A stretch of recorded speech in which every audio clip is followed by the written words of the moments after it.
what these algorithms do is keep giving you back exactly what you wanted the last time. And you're not expanding your mind at all. You're not hearing anything else at all. And so I actually think that it's good to have a radio station or any other kind of delivery giving you not only the information that you want, not only the point of view that you want, but another point of view for you to just stop and think about it.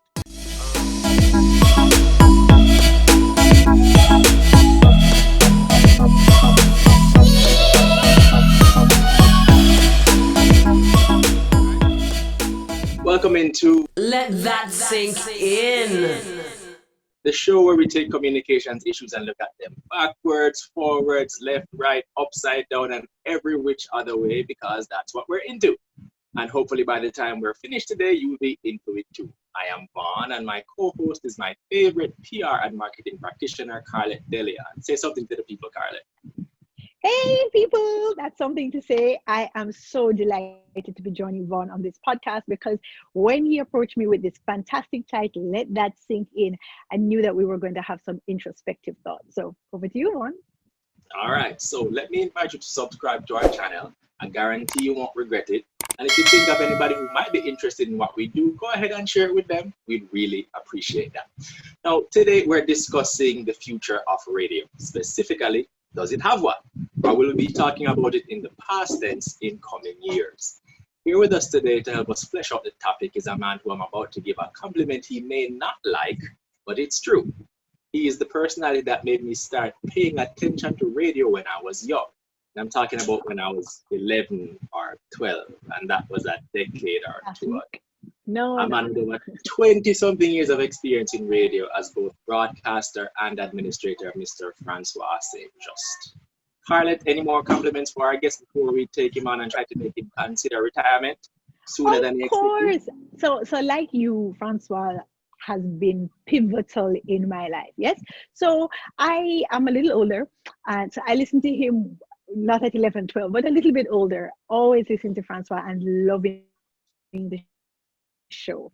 And Francois has the privilege or distinction, notoriety, maybe the bad fortune of introducing me to radio as well.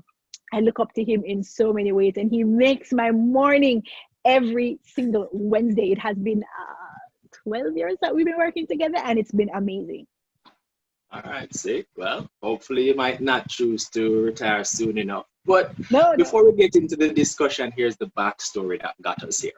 Now, for the past few years, there has been a massive shift in how people consume content. When it comes to entertainment, it's all about two words: on demand. Because of what digital technology allows, people rarely ever set their clocks to watch or listen to programs anymore. They wait till the programs end up on platforms and allow them to consume the content when it's convenient for them. Also, the introduction of platforms like YouTube, Instagram, and other podcasting platforms have made it so much easier for lay people to make their own content and compete directly with the traditional platform for the attention of our audiences. That, of course, has impacted both TV and the radio business. Radio, perhaps more so. Radio still requires you to sit and listen to what is happening as it is happening. And if you miss it, well, you miss it. So since on-demand is the preferred way of doing things, what does that mean for radio? Anecdotal evidence also suggests that the millennials and the younger persons are choosing these on-demand platforms more than traditional ones. Does that mean that the radio only has a few years left in it? Well, we're about to find out. And how does radio pivot to survive? These are some of the questions we want to answer. So, Mr. St. Just, over to you. What do you have to say to all this information? Is radio dying? You know, they said that radio was dying when TV started. And they said that radio was dying when the internet started. Mm-hmm. And here we are, 2020, and radio is still here because it has a purpose and it will continue to serve that purpose. However, it's a fact. Times are changing. the way people consume, that is in fact changing. And so we can't run away from that. We have to figure out, how does radio manipulate itself and evolve in the changing times that we have to deal with. And so that's where we really are now to see what happens. Because yes, we have a new generation that wants to consume differently, but there is still a relevance. The market is not that generation alone, firstly, and secondly, the radio delivery has a purpose in every local market, because radio is very local and it will continue to be so. I don't see the change happening this year. It has a lot more to give. So let's not bury radio too early. That's good to know. Because we're I have to ask you a all question. three of us radio practitioners. That's true, right? I mean, it's funny. It's an ironic thing, but we have to ask the question, right? Yes. Now, I'm going to ask you a serious question, Francois. It's a serious question. It sounds ridiculous, but it's a serious question. When was the last time you listened to the radio when you weren't working? Today. What spurs you to listen to the radio, you in particular? Why do you still pay attention to the platform? Because, I mean, regardless of being an administrator, I mean, you're also a person. So when you're at home and you have your leisure time and that kind of thing, I would imagine you still choose what to pay attention to. What is it about radio that keeps you coming back? Well, I am a little bit of a news junkie. I like to know what's happening, not only locally, but internationally. And if you're asking this question like today, a lot of things are happening locally, and I need to be aware of what is happening, whether that be with respect to what's happening with the election process, what's happening with the COVID process. So I need to hear that every single day. So I'm still a consumer. My consumption has changed, I will admit. Well, maybe because I was an administrator, my consumption was almost 24/7. But as just a listener, my consumption has changed a little bit, but I still want to know what's happening in my country. Now, Carl, same question to you. When was the last time you listened to the radio? I mean, that's the big issue. You know what I mean? When do people listen to the radio nowadays? Because you have YouTube, you have Instagram, you have Facebook, you have all of these that allow you to listen when you feel like it. And like we said, if you miss radio, you miss it. So do you even still listen to the radio? Yes, I do still listen to the radio, but you make a very good point, because when I wake up in the morning, I must admit the first thing I do is check social media to find out what I need to see. Naturally, the Gleaner app, gotta check that first. And I check YouTube to watch the broadcast, the TV broadcast from the night before. But once I'm getting ready to leave my house, I'm in my car, I'm listening to radio. I don't listen to anything but radio in my car. So there's no CD, maybe if I'm on a long drive, but my everyday around town has to be radio in my car. And I listen to radio on a Sunday morning to get myself into inspiration. Sometimes I listen to radio on a Sunday afternoon because I don't have a record player, so I can't play my own music anymore. So I have to rely on radio. Radio is still a big part of my life. And if I may add very briefly, I went out and bought an actual radio. So I know you're going to task Francois about radio and how it's listened to, because very few people listen to terrestrial radio on a transistor radio. So we'll get to that. But I went out and I bought a transistor radio that you can crank up or power by solar, because in Jamaica, in hurricane country, in America, if you're in tornado country, if you're in Siberia and you're in snow country, I still think that it's important to have a transistor radio that you can get news and information. When you watch all the doomsday movies, how do they communicate? They ain't on the internet.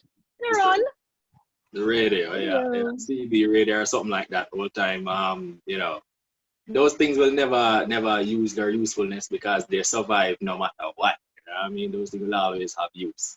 You know, but back to you, Francois. This must be something that you're thinking about even today as you plot the future of your station and plot the future of how you're gonna work. How do you reconcile the immediacy of radio with the on-demand nature of how people consume content? Isn't this something that keep you up at night in terms of how you get people to make sure people are actually listening to the work that you put out there, rather than just putting it out there and hoping to God that somebody catches it when they do? Yes, it is definitely of concern, and you definitely have to plan. And we've been planning for quite a few years as to how to manage this process, and we have made some changes as the whole podcast thing started to evolve. We started to make radio available as a podcast so that it can be consumed on On demand. demand. And we have in fact developed our One Spot Media platform, which will allow people to consume it after the fact. But if you want to get the thing as fresh as it is, then you would consume it as you go through the day, because everything changes as you go through the day. Now, there are two sides to radio, whether it is going to be a source of information, whether you want news regularly, and you always want that news quickly, or whether you want some entertainment, which might be some music. And again, radio in Jamaica, let me confine it to Jamaica first of all before we go internationally.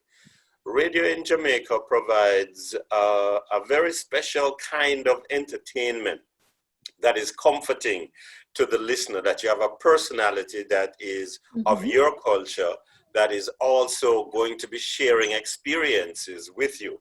And that's good. That's good to have.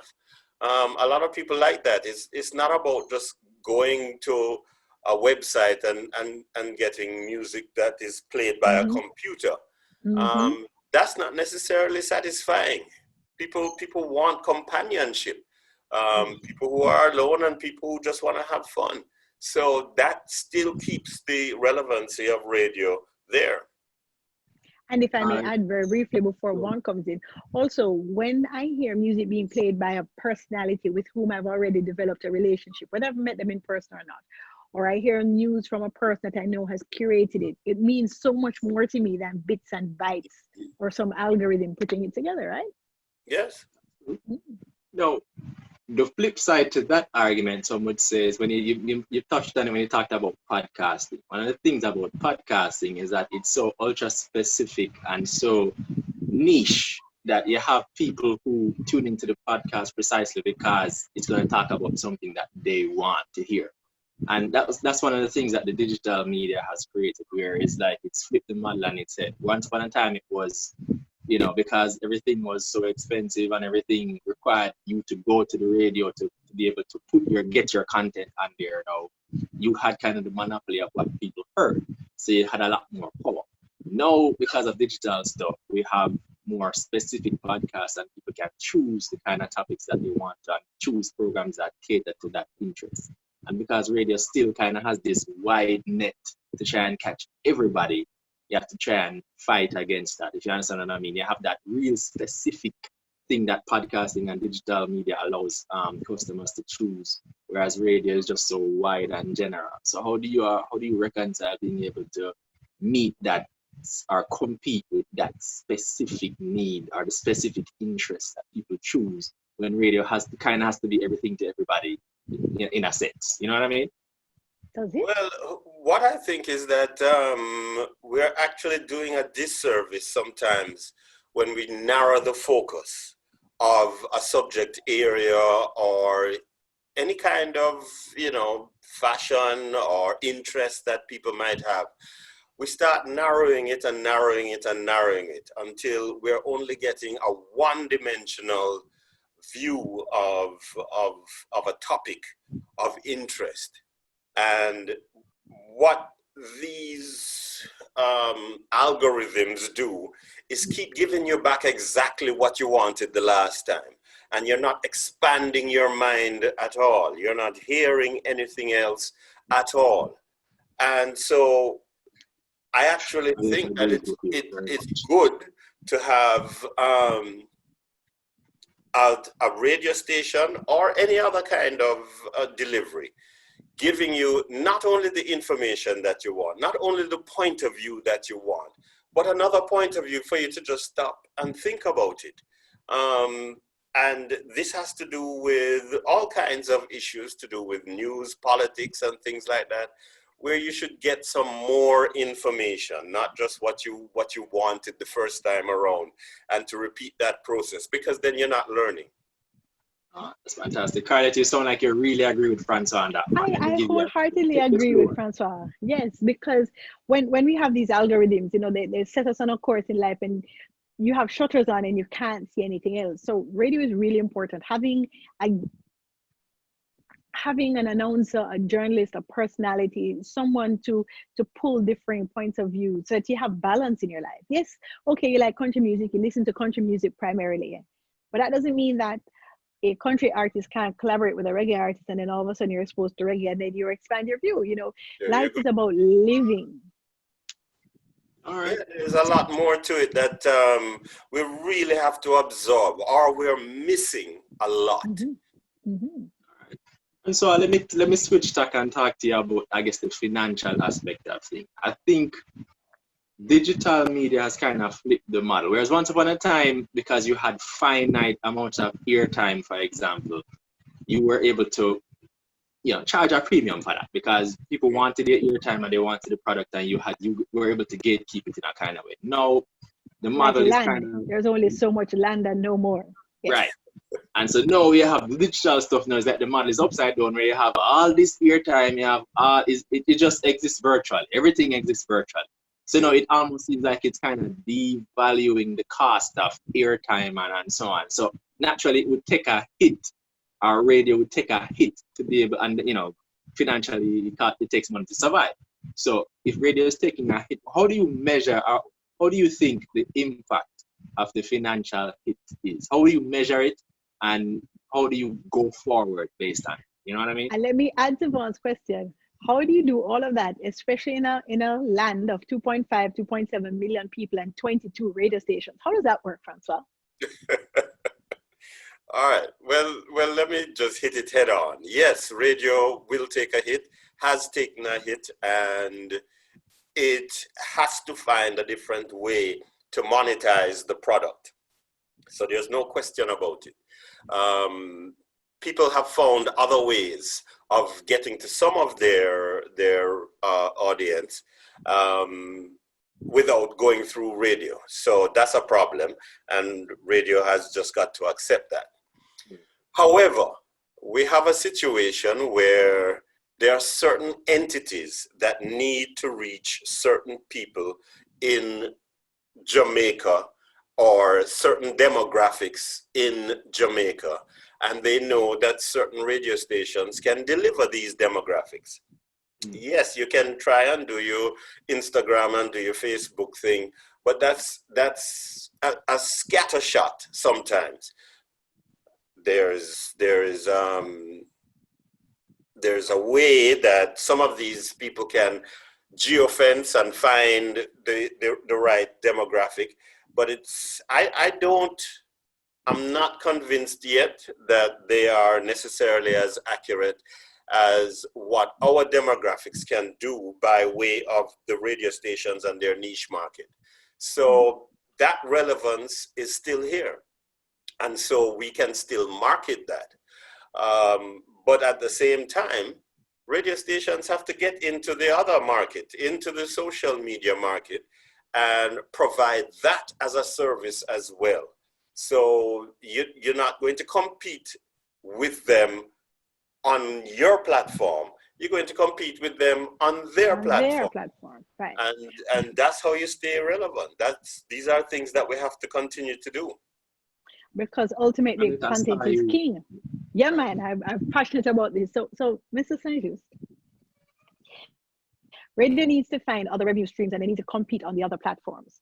So do you think that a radio station should therefore, in addition to having its broadcast material, have perfectly packaged social media material as well as some packaged digital content for the website, so that anybody who's interested in what they're hearing can dive deeper into it and watch it on social media, or watch it on social media and then gravitate to the live broadcast or read it on a blog? How do you think that they should be doing it? Undoubtedly, the radio stations have got to develop a separate content stream that you're going to use in social media. If it is that music is what you're doing, then maybe you create a music stream that people can consume if they don't want to consume it on the radio station, and they can consume it anytime they want. If it is that you're sending out news and information and you need to send it out in bite size or whatever it is, you have to do that. You have to create that and send it out. People might want it like that, and then you might say, listen, if you want more, you can tune in. If you don't want more, you can stay with this, and we have that available for you. So there has to be this dual role. You can't be stagnant and say, well, I'm just doing what I'm doing. No, there are other options. And we are now knowing that people use those other options. So we got to be there. We've got to do it. Mm-hmm. So yes, I do, like a schoolgirl. What do you say to people who say that that methodology that you just described is actually a bait and switch? Because here I am on the social media page and I'm only getting a bite size. You're deliberately teasing me with information to drive me somewhere else. What's your reaction to people who say it's a bait and switch? Well, I don't think bait and switch. I think it is giving you a little bit of what you want. And if you want more, it's over here. We can't give you everything unless we are just going to repeat the entire radio station on social media, which I don't know if that is solving what you want. You know, there are some local radio stations that are doing that, that have their top shows being streamed live on YouTube simultaneously with the broadcast for free. Yes, but if you are a consumer, why would you prefer to get the stream live as opposed to the radio station? The radio station is better because less buffering and other interference. Yes, but the problem is, and we alluded to it earlier, maybe I don't have a transistor radio. I don't have a radio in my car. I don't have a radio in my house. I don't have a radio. You know, a lot of people don't have actual transistor radios. I can't pick up an FM signal. Well, I would be surprised if somebody has no access to a radio. We're still in the age where radios come with cars. People can even hear the radio on their cable stations. So yes. It's available. Which is a very important delivery method, I think. So I gave up cable. I don't own a car. And I don't have a radio in my house. There are people like that. I have a question for you, Mr. St. Juste. Do you have a radio in your home? You have a transistor radio in your home? I do, but I don't use it. Vaughn, you were saying? Yes. Yes, but we don't use it. We don't use it, to be honest. We don't use it. But so that doesn't mean I don't consume it, because sometimes, it comes on my cable, so I can change the radio whenever I want to.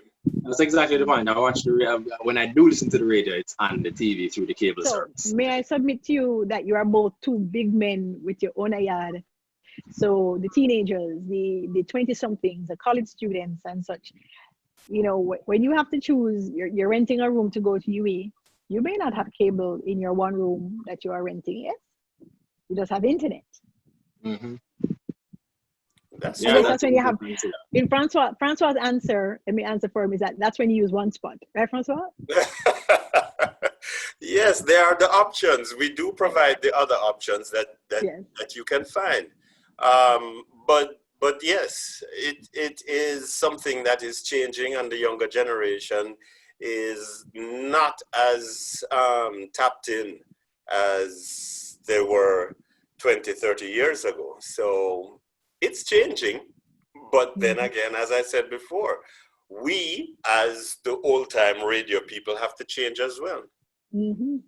Francois, I think the biggest advantage that radio has, perhaps even over every other platform, TV, social media, internet, all of them, is radio creates personalities that resonate and kind of have a much more intimate connection with their audience, more than anything else. I think people might not necessarily listen to the platform, but they listen for personalities.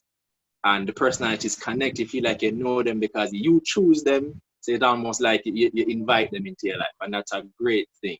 But now, what would your advice be to somebody who's coming into the industry now, understanding full well that the industry is facing a bit of a challenge from these digital technology and the way the on-demand wave that's going on? What would you tell somebody who's really into radio to help them be able to leapfrog some of the challenges that and still have the staying power that radio, needs to have? Well, it's a simple thing. It's about passion. Anybody coming into radio, you have to go harder. You have to go harder than the people who were there before you, because it is a little bit more of an uphill struggle. But it is a passion that people have to have.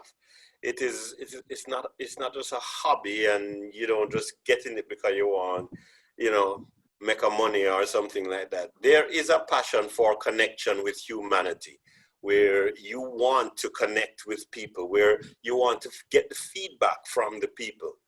If you have that passion, then you're going to do it well. You just have to really be dialed into this segment of the market. There are some people who prefer TV. A lot of people prefer TV. And some people prefer radio. And everybody has their reason why they choose what they're choosing. Radio is a special passion, very special. I guess my last question would be, what would you tell some of these younger kids who are not inclined to listen to radio? What would you tell them to make them choose radio, to pay attention to radio? A 16-year-old, 17-year-old who, on the way to school in the morning, they're on their phone. When they're on the way home from school, they're on their phone. When they get home, they're on Wi-Fi and all of that. And so they feel like they don't need radio. What would you tell them to think, let them think twice about that and come back to radio and give radio a chance? Well, you don't need, I don't know if you need it. I think you choose it because you want to learn. You want to expand your mind. You want to expand your own interests. So you find a radio station that is sort of where you want to be, and that will expand your interest. You want to learn what is happening in your society. If you're growing up in Jamaica, you want to know what's happening in Jamaica. It doesn't suit you to just be listening to international podcasts and radio stations that are not giving you any information about the society that you're living in. You have to appreciate your surroundings. And if you're going to just be blind to your surroundings, I don't think it's going to serve you well. You have to know what's going on in your society. There's so many things happening right now. How could you not be paying attention to what is happening and you're living in this society? Mm-hmm. I think that as much as a youngster might want to just listen to what they like and their special preferences, you got to take some time out of the day and hear what else is happening. Who else is talking? What other ideas there are out there? And that's how you grow as a human being. You got to expand your mind. You got to expand your interest and your activities. So, Right. young So people might not want to do it, but they need to. So my last question before I turn over to Carla, if she has any, is lastly, is radio dead? Is it dying? What is the verdict? What stage of what stage would the coroner put radio at this point? Radio is very much alive and pretty well. So the coroner is not needed. Send the coroner back home. What you're seeing is an evolution again that took place in the 50s, in the 60s, and it just keeps evolving. So it's not dead, and it's not going to die. It's evolving, and radio is still here. All right, Carla, any questions for Francois before we get into our last segment? No, I'm just going to agree with him. The song came out, video killed the radio star before Vaughn was even born. And look at that, we still have radio stars to this day. All right, Francois. So last segment where we wrap is more of a softer kind of thing. We call it one book, one song, and something else. So I would like you to share one book, one song and something else, preferably an experience that you could recommend or you would suggest other people try. Wow. Anything that kind of moved you or touched you that we can share with other people so that they can, grow and, like you said, experience different slices of life, Vaughn, how do we ask Francois to recommend one song? Oh my God. That's very difficult. The one that's in his mind right now. The one that's in his head right this moment. So one book, one song, and something else. It's just one book, one song, and one what? And something else. Some experience you would recommend, That's so difficult. There isn't even one song that I think that would represent how I feel about what's going on in our world or what's going on around us. How about this? I know you played this morning, yes? What was the first song that you played this morning? What, you were alone in the studio, it's the beginning of the week. What did you start off the show with today? Today we played the first thing was some disco music before we got into the reggae music to just kind of get the heart pumping for folks. I really enjoy all forms of music, and I have a wide appetite for music. So it depends on my mood at any given time what song I will draw from. All right. Since the song thing seems to be difficult, what about one book and something else? As far as books are concerned, I'm not a fiction person. I just don't happen to like them. I happen to like books that are about something, and usually something that I can learn from. So I read a lot of books that just have information. And I also like to read books about the history of our music. So I've read quite a few of those that help me to understand some of the things that I may have missed that get behind the scenes. And usually they're about, different studios and the music that they have produced. And so that's what I really enjoy reading. And no title comes to mind, just you can just pull it off the back of your mind in one title? No. And something else. What something experience else. would you recommend? One thing you like doing that you'd probably recommend somebody else can try. Vaughn and I should try it. Yeah. What experience? Yeah. Oh. The experience that I wish everybody would get into is listening to live music. It is an exhilarating experience. And I'm worried a little bit about the younger generation that may not be going out and listening to as much live music as they need to. Yes, it's a different time that we're living in, but we'll get back to it. But hearing live music it's so exciting. All right. Sounds like it.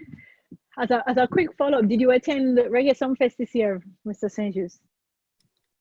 Virtually. So you've been to every single staging of the festival for the past 24 years, 25 years? 26 years. I've been to every Reggae Sumfest, and I've been to every Reggae Sunsplash except one. Okay. Wow. Okay. So when you say live music, you're not saying it by chance. You are saying it from a position of experience. No, I'm hooked. I'm an addict. I'm right there with you, my friend.